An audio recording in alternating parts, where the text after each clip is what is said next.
হে এভৰিৱান, কি খবৰ? আপোনালোকৰ খবৰ নিশ্চয় ভাল। আজি এটা আপোনালোকলৈ বুলি মিনি ব্লগ আগবঢ়াম।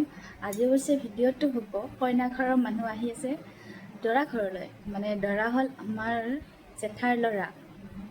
তো আজিৰ দিনটোত কি হয় দেখাই আছোঁ আপোনালোকক। যিহেতু মই দৰাৰ বৌয়েক, অলপতো ৰেডি হ'বই লাগিব ন।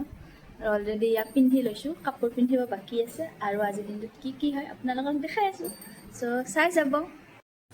এইপিনে আৰু মই ৰঙা পিন্ধিলোঁ দেই, ৰঙা পৰি হৈছোঁ দেই আজি।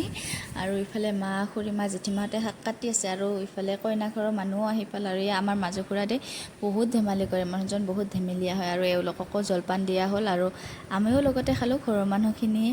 আৰু খাবতো লাগিব, এনাৰ্জি লাগিব। মই পিছে দৈ চিৰা খাইছোঁ দেই।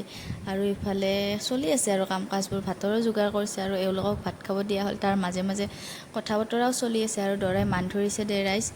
এইবোৰ দেখি ন মই মোৰ বিয়াৰ সময়লৈকে গুচি গ'লোঁ জানেনে।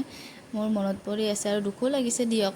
কি ক'ম আৰু। ইফালে কইনা ঘৰৰ মানুহ গ'ল, আৰু এয়া আমাৰ খুৰীমা দেই। ভিডিঅ'টো ভাল লাগিলে লাইক কৰিব। Bye bye. আকৌ